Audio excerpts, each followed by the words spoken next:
박은하 교수입니다. 자, 우리 8주차 중간고사 기간이죠? 자, 이건 1차 시수업인데, 저희가, 제가 과제 낸 거 여러분 다 아시죠? 문제를 푸시면서, 그리고 이게 왜 답인지 아는 게 정말 중요하고요. 그리고 이 중간고사 기간에는 지금 25분짜리 영상이 하나 올라와 있고요. 지금 이 1차 시가 바로 25분짜리 영상이 되는 거고, 그 다음에 2차 시하고 3차 시는 출석 체크용이 한 1분 정도 되는 게 있을 거예요. 그래서 제가, 여러분 근데 그거 꼭 3개 다 끝까지 들으셔야 출석이 인정된다는 거 잊지 마세요. 알고 계시죠? 그래서 이번 차시를 뭘 준비를 할까? 어차피 여러분 과제도 다 할 텐데 고민을 좀 하다가 차라리 제가 이제 여러분한테 독해라는 것, 그러니까 쉽게 말하면 우리가 영어로 된 글을 읽기는 하는데 과연 이가 영어 교육 쪽에서 놓고 봤을 때는 뭐 어떤 건지, 과연 그들은 글로 된 문자를 뭐라고 얘기하는지 이런 걸 조금 보면 어떨까? 그러면 학습 방법에도 좀 도움이 될 것 같아서 제가 이제 준비를 좀 했는데요. 자, 지금 이제 저는 영어 교수법 원리책을 보고 있는데 읽기에 관련된 거를 이제 보통 이제 이걸 읽기라 그러죠. 독해니까 리딩인데 잠시만요. 자, 우리가 이 글로 표현된 말은 항상 우리 주변에 있대요. 지금 여기 이제 그 H.D. 브라운 선생님이 하신 말에 보면, 그래서 여기에 보면 글로 표현된 말은 항상 우리 주변에, 그쵸? 지금 여러분들이 이거 보는 것도 어때요? 제가 말하는 것도 듣고 있지만 이렇게 글로 표현된 것도 있고, 여러분 주변에 어딜 가도 글로 표현된 게 있죠. 그래서 글로 표현된 말 때문에 혼동도 되고, 왜?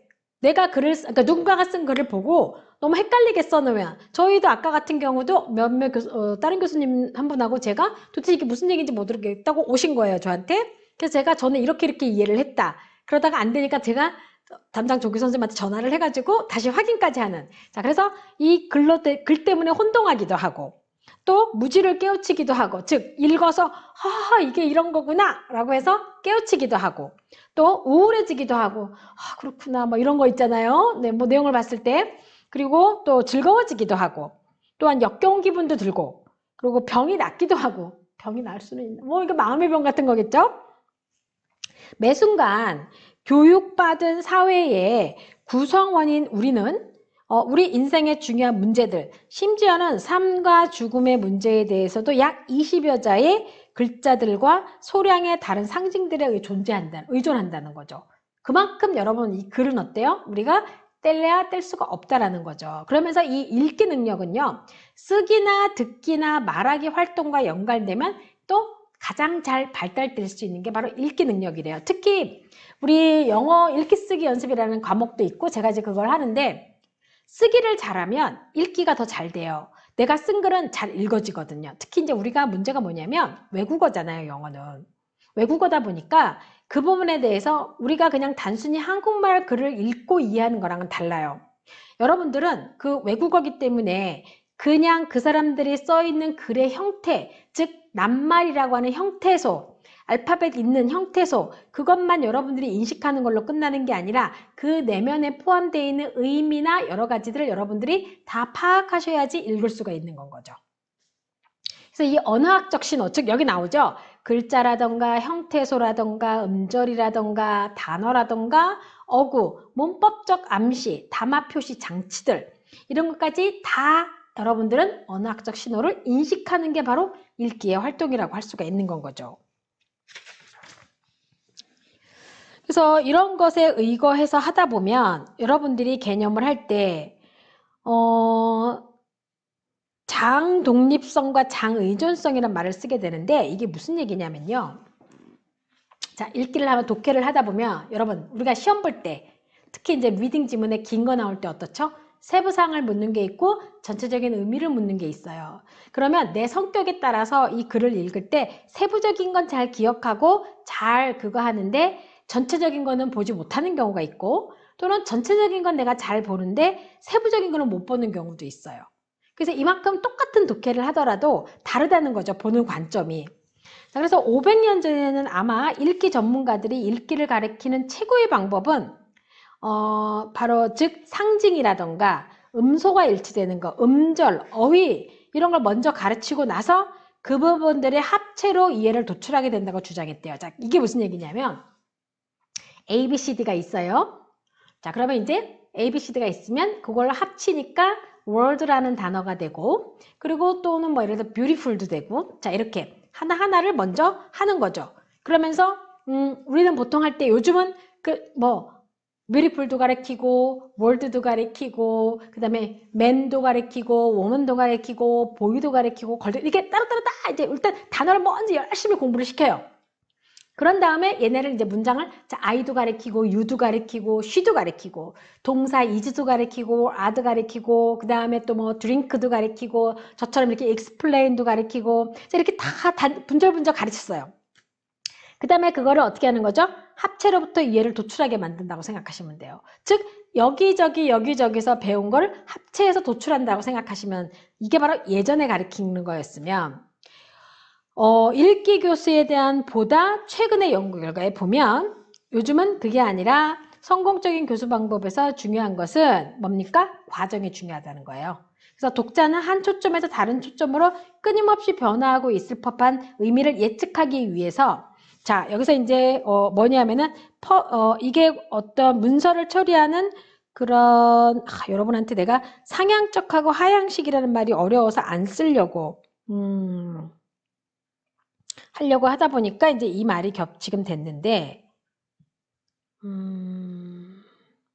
자, 이게 뭐냐면 개념에 의거하는 거. 하향식이랑 여기서 제가 얘기하는 거 요즘은 그게 아니라 상호작용적 읽기라고 해서 상호작용적이라고 해가지고 개념에 의거해서도 그러니까 개념에 의해서 또는 의미에 의해서 독해도 그러니까 문장을 읽고 그리고 또 아까 말한 대로 음절별로 단어별로 해서도 읽고 자, 이 얘기는 이렇게 이해하면 좋아요. 리딩 독해를 할 때 여러분들이 전체를 읽을 때 그 전체를 읽으면서 그 안에 있는 내부적인 것들을 한꺼번에 같이 해야 된다는 얘기가 되는 거죠. 자, 그래서 보통 이런 경우에 스키마 이론이라 해서 외부로부터 정보를 조직화하고 우리가 리딩할 때 이게 중요해요. 인식하는 일련의 범주니까 생활인 거죠. 어떤 그 분야인 거죠. 지각적 심상, 추상적 지식, 정서적 특성, 시간 순서 등에 관한 정보들을 비롯한 다양한 종류의 요소로 구성될 수 있대요. 그러니까 외부로부터 정보가 들어왔어요. 그거를 조직화하고 분류하는 거죠. 자, 그러면 이제 그게 추상적 지식도 있을 수 있고 정서적인 것들도 있겠고 자, 그래서 스키마는 이렇게 해서 의미를 조직화하고 통합한대요. 즉 내가 이렇게 읽고 어떤 거죠? 그 의미를 보고 분류하고 조직화하고 통합한다는 거죠. 사람들은 새로운 정보를 접했을 경우 기존의 스키마와 비슷한지 아닌지를 판단한다. 즉 이 얘기 뭐냐면 내가 기존에 이거에 대한 경험과 지식이 있는지 없는지를 판단하게 된다는 거예요. 따라서 새로운 지각은 부분적으로는 현재 유입되는 정보에 또 부분적으로는 기존의 스키마에 기존한다. 즉 뭡니까? 정보가 새로 들어오면 기존의 정보와 새로 들어오는 정보가 같이 움직이면서 이해해가는 과정이라는 거죠. 그래서 스키마를 통해 새로운 지식을 쉽게 흡수하고 즉 과거의 어떤 기존, 어떤 경험 이런 것들에 의해서 쉽게 흡수하고 또 우리는 기존의 스키마의 어떤 정보를 받아들일지를 선택하게 되는 거죠. 내가 예전에 이런 게 있었는데 요거를 받아들이는 거고 아니면 저걸 하는 거죠. 자, 이는 도식 기반 편향으로 우리는 우리의 기대를 확충해주는 정보를 그렇지 않은 정보보다 더 잘 기억하려는 경향이 있다는 거죠. 그래서 따라서 스키마라는 것은 변화에 저항적이다라는 거죠. 그러니까 우리는 우리의 기대를 확증시켜주는 정보를 그렇지 않은 정보보다 더 잘 기억하려고 한다는 거죠. 기존에 내가 익숙한 정보를 더 잘 기억한다는 얘기가 되는 거예요. 결국 이거를 한번 공부의 예를 들어보세요. 어떠한 것에 대해서 하는데 내가 기존에 대해서 좀 잘 알고 있고 지식을 갖고 있고 경험이 있어. 그러면 그게 훨씬 더 쉽고 잘 이해가 되죠. 그리고 더 잘 하게 되죠. 근데 처음 보는 거고 경험이 없고 지식이 없어요. 그럼 어때요? 잘 안 되게 되죠. 그래서 원래 이 독해라는 것에서는 리딩이라는 것에서는 뭐냐면 그 familiarity, 바로 익숙함이라는 게 있어요. 결국 내가 익숙한 주제와 어떤 내용들 같은 경우에는 내가 그 부분에서 쉽게 더 잘 접근하고 잘 이해하고 잘 하는데 그렇지 않은 부분에 대해서는 하지 못한다는 얘기가 되는데 자, 그러한 예로서 정서와 이제 문화적 역할이라는 걸 하게 되면 우리가 보통 내가 어떠한 리딩을 할 때 여러분 잘 이해가 안 되는 부분들이 있고 맥락이 이해가 안 될 때 있어요. 근데 배경 지식이 잘 안 될 때가 있죠. 즉 내가 그거에 대한 사전 경험 지식이 없는 건 거예요. 그러면 우리가 영어 같은 경우는 문화적 경험이라든가 어떤 주제와 관련된 어떤 경험들을 알게 돼 있다면 리딩이 훨씬 더 수월하게 되겠죠? 네. 자, 그래서 보면 정서와 문화적 역할을 보면 제2언어 습득에 대한 걸 보면 이 제2언어 습득 우리처럼 이렇게 영어가 외국어인 거죠. 정서적 요인이 궁극적인 성공을 거두는데 중요한 역할을 한대요. 자, 분명하게 드러나는데 언어자아나 자존심, 감정이입 등 동기부여. 이런 게 굉장히 중요해요. 그래서 여러분들이 리딩을 할 때 동기부여 당연히 갖는 거 중요하고요. 자, 그래서 구어체 담화의 습득을 강화하는 것과 마찬가지로 읽기는 정의적인 뇌의 변이성을 필요로 한다. 읽기를 좋아하는 것이 많은 학습자들이 읽기 기술을 성공적으로 습득하는 데 도움을 준다. 자, 이게 뭐냐면 여러분들이 읽기를 할 때 내가 좋아하는 거 그리고 또 여러분들이 좋아하는 류들 그런 것들을 위주로 읽기를 하면 훨씬 더 읽기가 성공적이라는 거죠. 자, 그런데 우리는 토익 공부를 한단 말이에요. 토익에서 읽기는 여러분들이 좋아하고 싫고를 떠나서 무조건 해야 되죠. 그런데 어떨 때는 이렇게 토익 같은 거 하다 보면 조금 배경이 이해가 안 될 때 있는데, 자, 여러분, 제가 여러분 토익 책을 사다 보면 본문의 내용을 해석해 놓은 것들이 있어요.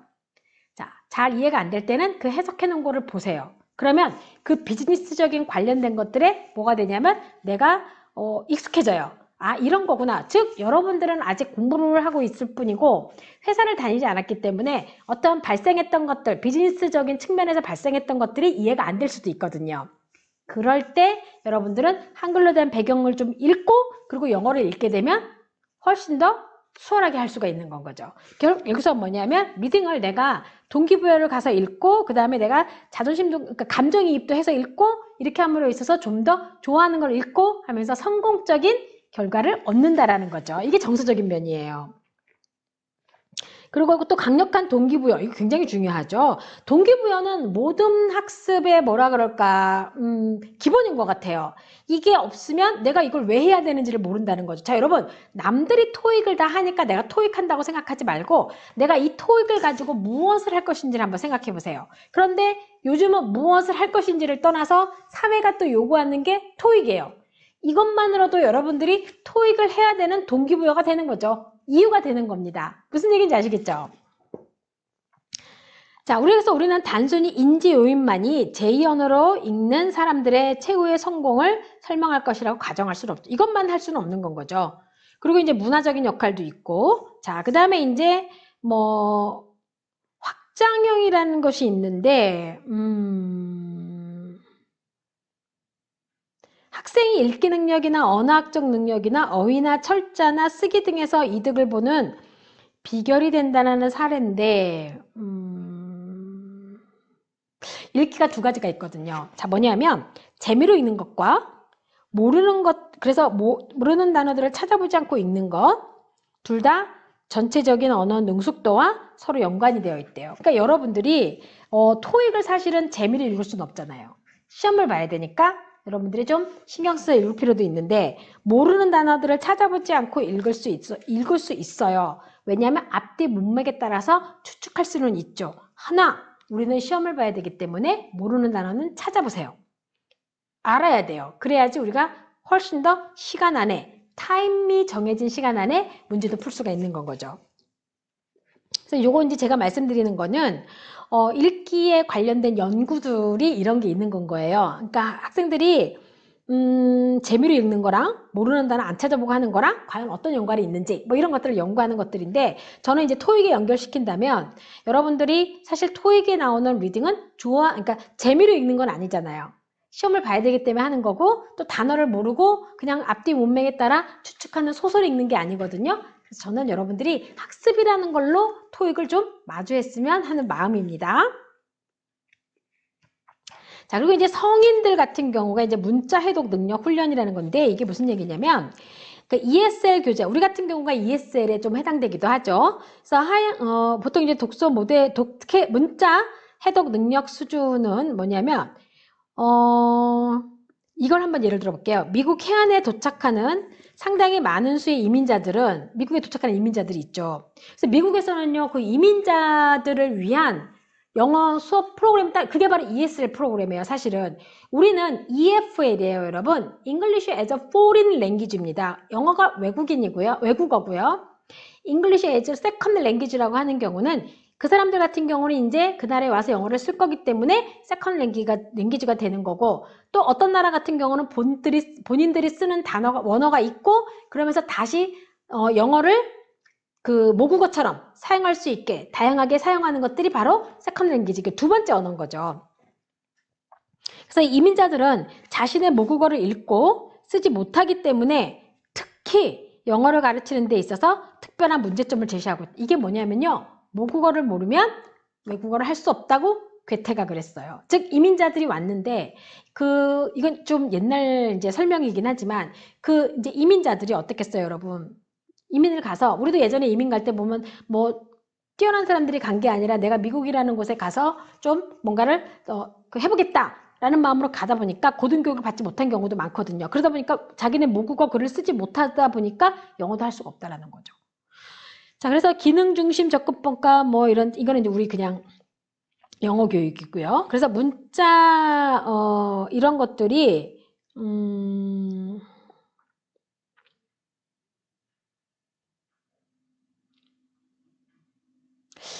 이게 제가 볼 때 여러분한테 설명드리고 싶은 거는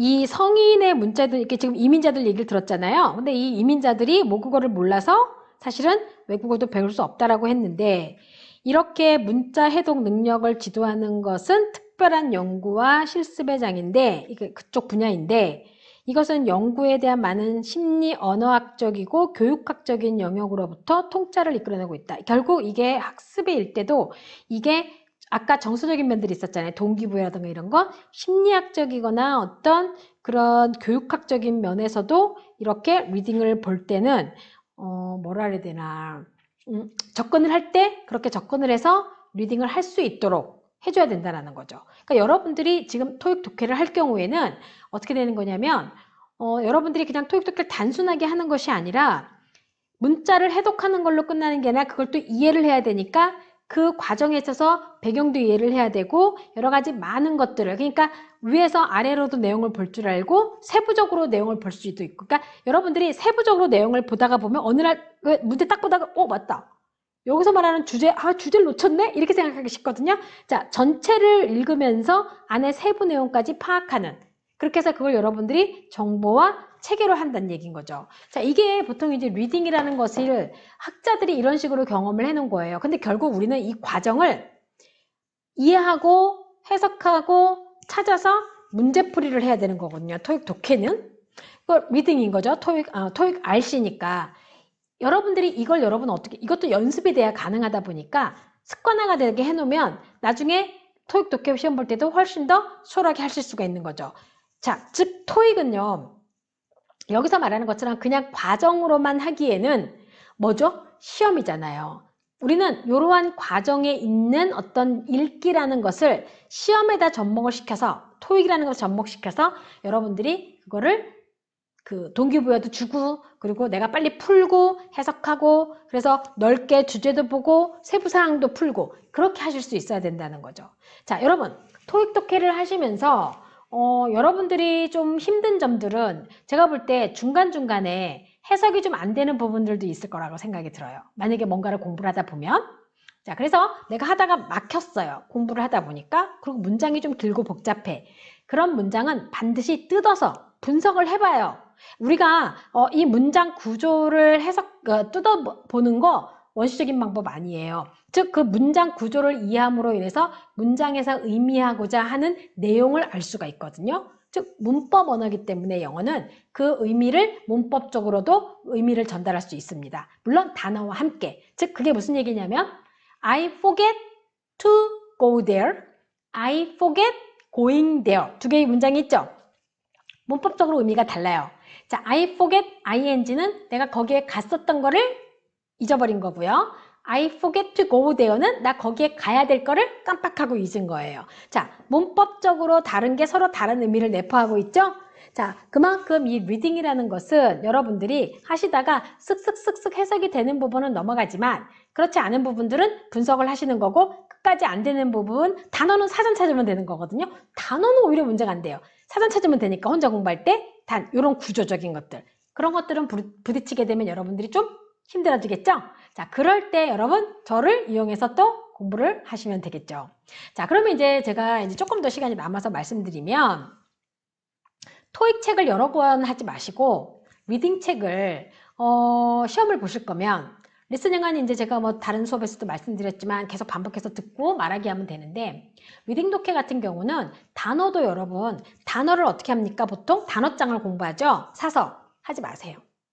내가 모르는 단어 내가 정리하는 게 최고예요. 왜? 단어장에 나와 있는 단어는 빈출 단어이기도 하고 많이 나온다고 하지만 내가 공부를 하면 여러분 어때요? 거기 모르는 단어 다 나와요. 빈출 단어 다 나오고 그리고 우리가 공부를 하면 대부분 뭘로 합니까? 기출문제로 하잖아요. 자, ETS 데이터에 의해서 모든 시험 문제가 나온다고 했어요. 토익은 어휘도 마찬가지고 그러면 빈도수가 높든 안 높든 내가 그 문제집을 여러 번 풀면 반복되는 거죠. 그리고 구조도 반복되는 거고 특히 단어 같은 경우는 내가 모르는 단어를 공부를 하면서 정리를 하다 보면 나중에 훨씬 더 여러분들이 많은 단어를 알게 되는 거죠. 근데 단어책을 공부를 했어요. 그럼 거기에 내가 모르는 단어도 물론 있지만 내가 정작 본문에서 잘 모르는 단어까지 제시해 주는 건 아니잖아요.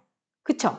그래서 문제를 풀면서 모르는 단어를 체크하시는데 한 가지 더 어렴풋하게 뜻을 알거나 이게 뭐였더라 막 생각해내 갖고 그 단어를 알게 됐어. 뜻을 찾았어. 그런 거는 모르는 단어입니다. 시험 볼 때 우리가 그런 거 생각할 겨를이 없거든요. 딱 보면 그냥 바로바로. 그리고 또 아까 말했듯이 아예 모를 경우에는 또 모르는 단어가 나면 어떻게 하라고요? 앞뒤 문맥에 따라 파악하라고. 그리고 그냥 쑥쑥 넘어가시면 되는 건 거죠. 특히 그래서 문법과 단어를 잘 하시고 여러분들이 문제풀이를 몇 번 해보시게 되면 사실 토익 충분히 잘 보실 수 있어요. 어렵지 않아요. 다만 우리가 그 과정을 판에 박힌 형식을 많이 하니까 단어책 보면서 이런 단어 많이 나오고 단어 열심히 외우면 뭐합니까? 단기 기억인데. 하지만 문장으로 하게 되면 어떻게 되겠죠? 문장으로 하게 되면 이미지도 연상되고 그러니까 어떤 기호도 보이고 그러면서 그것이 훨씬 더 장기 기억으로 간다고 할 수가 있겠죠. 그래서 우리가 장기 기억, 단기 기억이라는 말을 하는데 여러분들이 토익 공부를 하실 경우에는 이렇게 장기 기억으로 갈 수 있도록 공부를 하셔야 어떻게 되겠습니까, 여러분?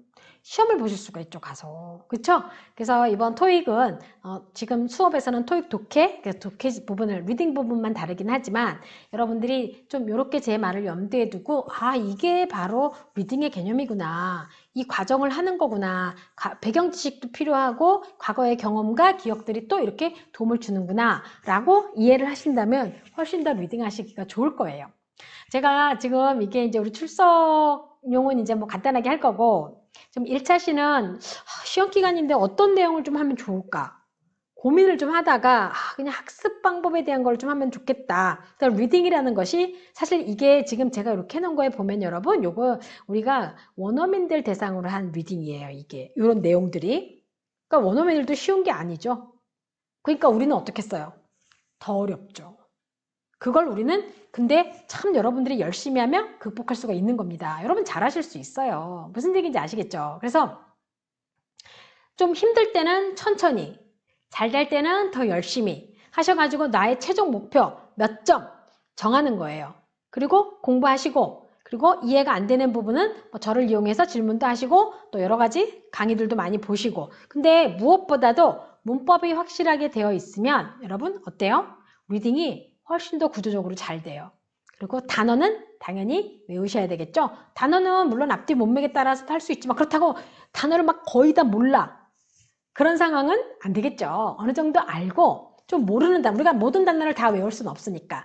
근데 여러분들이 문제를 풀다가 보면 제가 책 바꾸지 말고 단어도 그 책의 문제풀이나 이런 거 하는 거에 나와 있는 그 단어 중에서 내가 모르는 걸로 하라고 말씀드렸죠.